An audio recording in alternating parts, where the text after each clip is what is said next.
you, Christian. And if everyone is here, then we can begin session 2.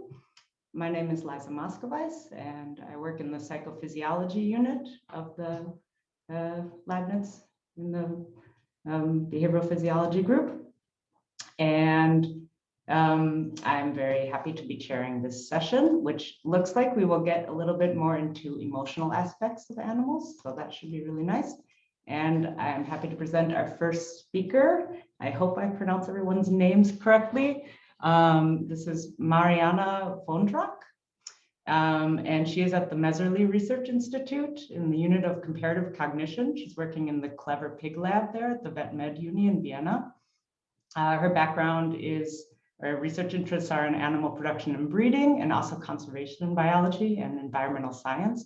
And she's going to tell us how social factors influence cognitive biases in pigs. Okay, thank you. I'm gonna share my screen. I hope that works well. Yeah, so thank you for that very nice introduction, Lisa. As you said, my name is Marianne Wondrak, and I'm working at the Messerly Research Institute in Vienna. Where my main research subject is the domestic pig and its cognitive basics for social intelligence. As we are doing mainly basic research on social cognition, I'm very excited to present you as experts for applied animal behavior study, where we try to peek into the social bonds of pigs and the social influences on their inner state. So, of course, in daily life, the main biological problems many entities must cope with involve other animals, mainly conspecifics. And living socially comes with several well-known advantages, like the many eyes principle or increased foraging efficiency.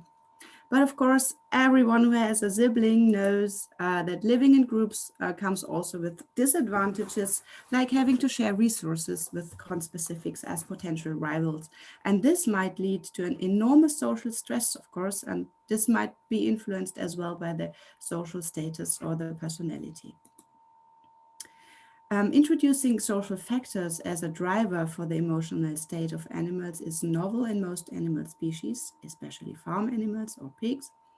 While the question of the inner state and its relation to welfare is of big importance for any species in human care and goes far beyond physical health, which we, as we are sitting here, all know, of course.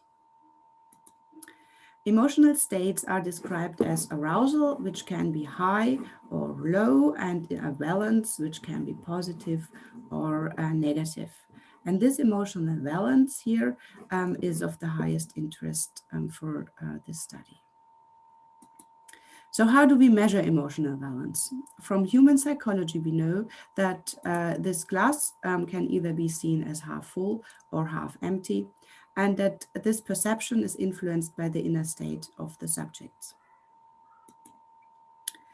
Of course, we can't ask our non-human subjects directly, so to learn about the inner state of an animal, the cognitive bias task has proven its worth. The principle is simple. The subject is trained to two stimuli, of which one represents a positive, the other a negative outcome. And as soon as the subject has learned the meaning of these two cues, it is confronted with an unknown cue, which usually lies somewhere between the positive and the negative.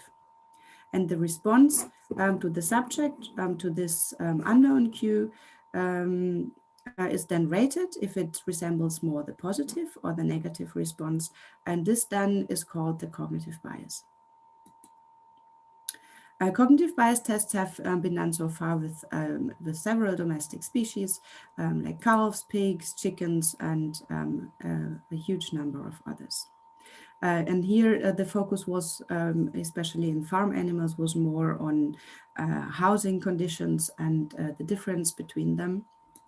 And has been done with farmhouse animals in artificial surroundings and with relatively big differences in housing conditions, like enriched or not enriched, or also with some stressful experience or not. But natural or semi-natural conditions have not been introduced so far. The question of a social factor and its relation to the inner state has so far only been studied in very few species like dolphins and monkeys. And in line with that findings, we wanted to test our hypothesis with domestic pigs, as they are also a highly social species with a distinct and complex social life. So according to the literature, we hypothesized that there is a relationship between the inner state of the animal and the social status of the pig, with the predictions that individuals which are more central and have more social bonds are more optimistic than loners, and that higher ranking individuals are more optimistic than low ranking individuals. As I said, this would be in line with the other literature of other species, and also seems logical that a high-ranking individual goes into a social conflict more optimistic, from his experience from interactions before, where he was the clear winner. Our subjects were 39 free-ranging pigs of Kune breed. They are housed under semi-natural conditions at Heidelhof Research Station on an 8-hectare pasture, including a small forest. All individuals descend from 3 mother sows. They are born and raised together in one big family group on site and have never been artificially separated. So they had the chance to establish a clear social network and hierarchy during the last 7 years. All pigs have constant, unlimited access to the forest, where the muddy wallow, lots of trees for nice scratch, soft bedding in the shade of the trees, and cozy warm huts are located. They forage in groups or alone, and as Kunikunas are real grazing pigs, they find their main food source on the pasture, where a suitable mixture of clover and grass has been cultivated. So we started the study by conducting a social network analysis using scan sampling and ad libitum sampling. During scan sampling, the experimenter walked over the pasture with a handheld camera and captured every single individual of the group, and always walking the same path and 3 times at a day. And during scan samplings, we focused mostly on proximity behavior and co-resting, co-feeding, or grouping behaviors. And during ad libitum sampling, the experimenter stood on the pasture at random spots where some pigs were inside, and waited until affiliative or agonistic behaviors happened. As an example, we have Benjamin here gently touching Bibi's nose as a very affiliative and friendly interaction. Bibi seems to enjoy it. And here the same individual, Benjamin, highly aggressive to Zeus, and Zampano seems to want to engage as well. So all these interactions then resulted in a network like this here, where we can define very central individuals and those that prefer to stay alone. For each individual, we calculated the VI index, which resembles, it is an index which resembles how many connections it has to other individuals. And high values indicate a very central individual. The hierarchy was assessed with classical dyadic food monopolization tests. So here's a food bowl with high value food. There's some apples and some corn, and 2 individuals are led into the arena at the same time. We have Rapunzel and Zwetschge here, and in this case, Zwetschge, this one, will be the winner and will be seen as the more dominant individual. We repeated this test 3 times, and whoever won most of these interactions was considered higher ranking. And here for each individual, we calculated a hierarchy index, where higher index also resembled a high position in the rank. Those both indices were the basis for further calculations. And from them, we also chose 20 individuals which we wanted to test in the cognitive bias test.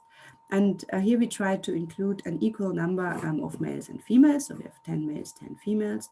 And we chose so to say, the most interesting individuals in terms of rank and centrality, and the combination of both.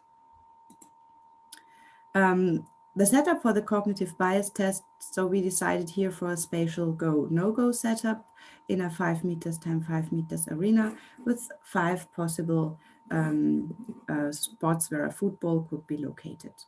The outer positions were either considered negative or positive, meaning that if the football was placed there, it was either full or empty. We did not use any negative reinforcement. A positive response means here, for example, Bolero, he's let in the first waiting compartment where he has already insight into the arena. The football is located here, which is the positive position for Bolero. And he walks straight ahead, opens the lid, and finds food. A negative response would be like that. So here the football is on that position, which is the negative for Rudi. And he's let in as well. But obviously he already learned that the football on this position is empty and doesn't approach, but walks back. All pigs reached their training criterion in less than 20 sessions and were ready for the test. The training criterion was only one mistake on either the positive or the negative position was allowed in 3 consecutive sessions. During test, the football was then located in an unexperienced position, so the ambiguous cue was either in the middle, in the near positive or the near negative position. We tested each individual in 3 sessions, in which each ambiguous cue was presented once in a random order, but interspersed in normal training trials to keep motivation high. And we used the go and no-go responses. Did it resemble a positive or response or not? So here, for example, we have an ambiguous cue in the middle, and this here is Benjamin, and he shows a clear positive response to the ambiguous position. Oh yeah, I have to say that the footballs in the ambiguous positions were always empty. And here, this guy is Zazu, and he shows a negative response to the ambiguous cue, not worth to open it, and yeah, just walks back, ready for the next trial. For data analysis, we calculated a generalized linear mixed model. We calculated 3 models, and in all models, the response variable was whether the individual showed a positive response, a no or yes. And in the first model, we addressed whether rank and social centrality influenced the probability of a positive response, and whether this influence was varying between sexes. And here we included as fixed effects, rank and social centrality and the interactions with sex, also sex as a main effect. And furthermore, we controlled for session number and the site at which reward was replaced in the training by including them as additional fixed effects. However, at first, we checked if the methods seem to work, and this can be seen here. So we have, during the test trials, we have a 100% positive choice at the positive position, nearly no positive choice at the negative, and a huge variation at the ambiguous cues. And especially the middle position seemed to be most interesting. That's why we decided to dig deeper here in the middle position. Here, this figure shows the mean percentage of positive responses in high and low ranking individuals. And over all the 3 sessions, the full null model comparison revealed a trend for rank and centrality influencing the probability of a positive response to the middle position. There's a slight trend for low-ranking individuals being more optimistic than high-ranking individuals. This is, I have to say, the whole group, males and females together. And the same we have for social centrality. We can see a trend for central individuals with a higher percentage of positive responses. And sex seemed to have the highest influence, or the significant influence on the probability of a response where females having significantly higher probability of a positive response. And this is why we decided to split up for the sexes and calculate 2 separate models for males and females. And these 2 separate models then revealed a strong interaction between rank and sex, whereby for the females, the probability of a positive response slightly increased with the rank, but for males, this probability steeply decreased with increasing rank. So high-ranking males are less optimistic, while high-ranking females are more optimistic. Oh yeah, I have to add that our boars are not castrated, but vasectomized, and therefore display full sexual behavior and take their natural role in the social structure. Furthermore, we also found an interaction between centrality and sex. Here, the probability of a positive response clearly increased with higher centrality index in females and clearly decreased with higher centrality index values in males. So the central females are more optimistic, while the central males are less optimistic. It looks like a bit like females enjoy sitting together in groups with their friends and prefer to do everything together, while males are happy with themselves alone. So how to explain these results? So we explain these with the natural pig behavior where we can have a look to their wild ancestors, the wild boar. So wild boar live in dense groups of females and their young and have close bonds between sisters and mothers to offspring.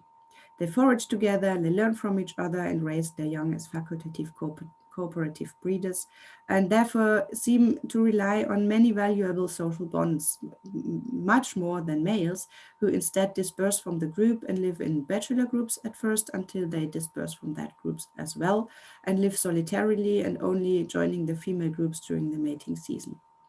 So it might be that for females, the advantage of social life outweigh the costs, and for males, social life is more about concurrence than of enjoying time together. Of course, so far, these results count only for our single group, and even within this group, it has to be looked at in a controlled study, which influences what. And so far, we can't say if the inner state is the reason for the centrality index or the rank, or if it's the other way around. And I would really love to find more about these fascinating animals, but sadly enough, I have to say that these questions have to be answered by someone else, as our research at Clever Pig Lab has reached its end. Due to university policy, our lab will be closed and the herd is going to be rehomed this summer. So if any of you knows a place for 37 well-trained pigs in their best years and 2 highly motivated researchers, just go ahead.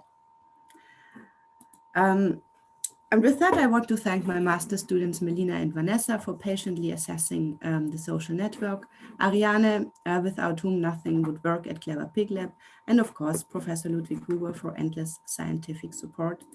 And I'm looking forward for your discussion. Thank you very much for this really nice presentation. I know I have a lot of questions, but I'm going to let everyone else have a chance first. And I see Jan's hand up. Go ahead, Jan. Yeah, okay. Okay, can you hear me? Yes, yeah. I hope so. One question regarding the social network analysis. So if I understood you right, you put social negative and social positive interactions into one network analysis. Is that right? Yes, in this case. So first we calculated a positive and a negative a network, and then calculated a weighted VI index, but we included both. So my question goes in that direction. We have studied social network analysis in cattle, and we analyzed different social network analysis based on social positive and social negative interactions. And we found no correlation between the different network scores or indices between these 2 networks. So maybe you can end up with different results if you do network analysis based only on social positive or only on social negative interactions. And that would make sense for me. So we used a weighted VI index. That means we first calculated the positive a network and then calculated the negative network, calculated the VI indices for both, and then combined them. So of course, especially in males, we have many more negative interactions than positive, and in females we have kind of equal negative and positive interactions. We decided for that method so far, but yes, you are true. There might be differences. We also see a correlation between what was it, the centrality and the negative interactions for both, but for females and males. And this would not, I have it here somewhere, wait a second. So here is the correlation between rank and centrality, but here we have the correlation between negative interactions and centrality. And this is even stronger for females than for males, and would in that case not explain to me that females that have that many negative interactions when they are central still tend to choose more positive. Okay. By the way, good luck for the future. Thank you. And I saw Berger's hand next. Yeah. You have introduced both axes of emotion, arousal, and valence. Have you measured any parameters of the arousal axis? No, this we didn't. How could we in this case, as we didn't have arousal axis? Why? So this is. You mean if the interactions on the pasture give different values of arousal? Yeah, why not? Because you are stressed, or maybe the low-ranking animals are more stressed than the high-ranking animals. So this we didn't measure, and I would not know how to be honest, as from their daily behavior, they show that they don't show any signs of distress or something while they are outside. And as they have always the free choice to be in the middle of a group or alone on the pasture, I would not know how to measure that, to be honest. They always look calm and very content with their lives. It's really hard to say. Okay, thanks.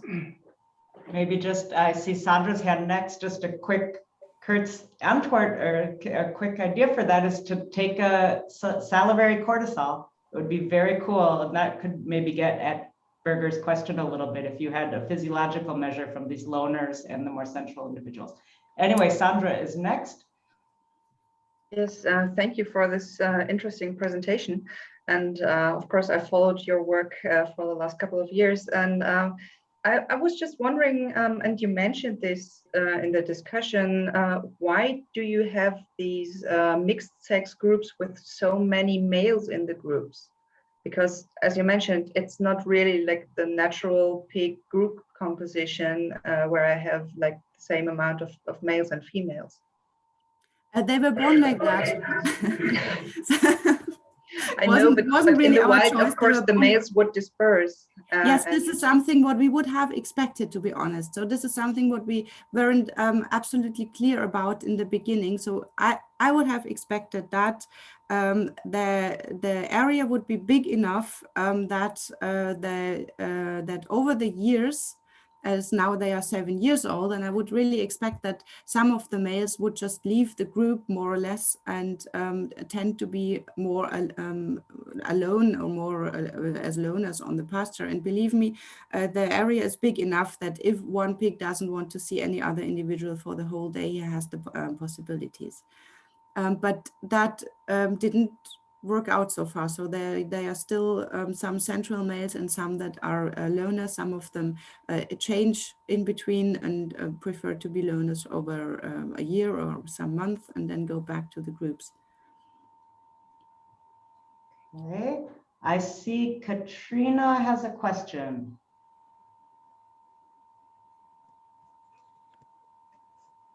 Hi, do you hear me? Yeah, hi, Katrina. Hi, Marianne. Thanks for the awesome talk. Very interesting. I was just wondering, do you happen to also have the data of the mothers? Like, did you look into, because I know you usually have, and you looked at that a lot. Did you find differences in high and low ranking depending on which litter they came from?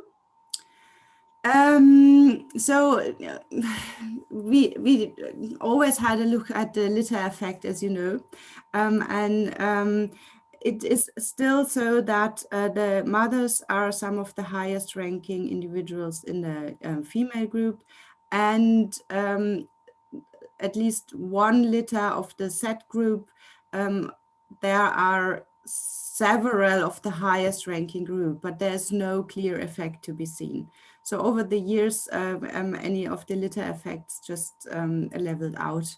And as the younger ones also grew up, this leveled out, and it seemed to be more like an individual personality thing than a direct litter effect. And of course, one should not forget that our mother sows are litter sisters. And all the offspring of them are genetically very related, as they all have the same father. So yeah, less genetic, more personality. That would be very interesting to more or less like that. So, and it's also I often get asked if the rank has a correlation with the body weight or something, and that does absolutely is not the true. So the boss is one of the lighter ones, and he's the year-long boss.